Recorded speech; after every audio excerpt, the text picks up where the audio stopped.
Hey guys, I'm going to tell you a story about my first suit. I was just back from New Guinea and I had this big job interview here at K-State. It was really the only job I wanted. I was born a Wildcat and my dad was born a Wildcat too. And so he really wanted me to get the job too. And so he wanted to take me out to buy me my first suit. So let me show you a picture of this. That's me on the left. That's Wilson on the right.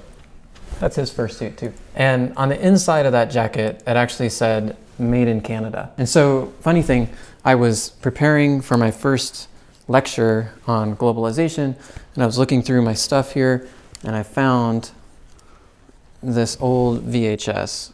It's labeled The Global Garment. And it turns out this is the story of my suit.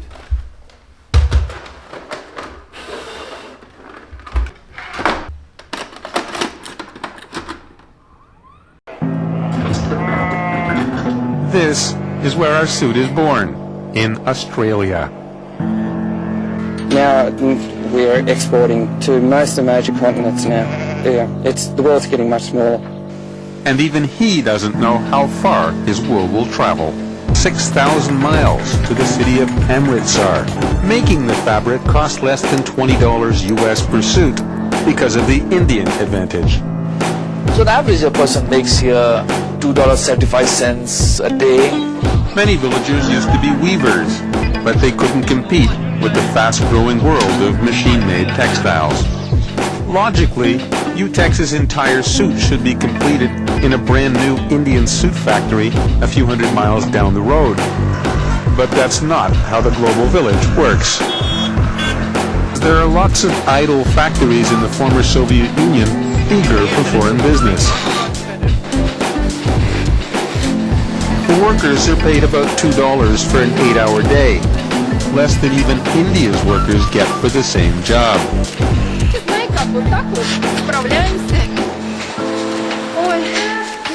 Somehow we manage. Life is hard. What are you going to do? So it turns out the only thing made in Canada was the buttons. And it just became like a metaphor for me that helped me understand just how connected I am to the rest of the world. And I came up with this kind of idea that maybe this is the tragedy of our times, that we are more connected than ever, yet feel and act more disconnected. As globalization has intensified over the last 40 years or so, we now find that there are really no cultures or nations that are isolated. We're all connected in the same system, and that system is not always fair or equal.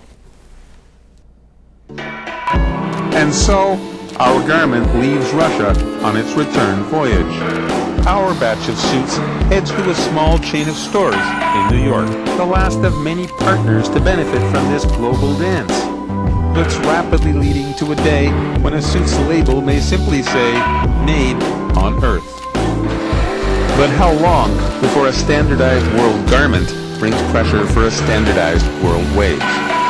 Are we exploiting this labor market, or are we helping this labor market? I mean, that's the $65,000 question.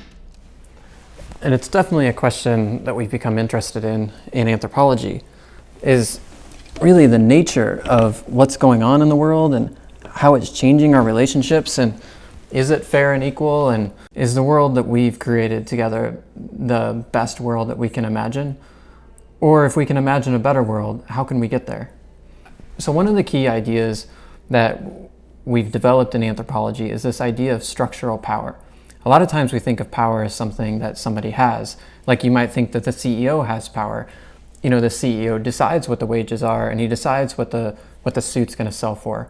But when you talk to the CEO, he doesn't really see it that way. If we found it here, trust me, we would be making it. We wouldn't have to run around to these crazy places where we go to. But you know what? There's always somebody out there to give it to them. And if we're not going to give it to them, our competitors will. And God bless our competitors. No, we'd rather do the business. What's he say?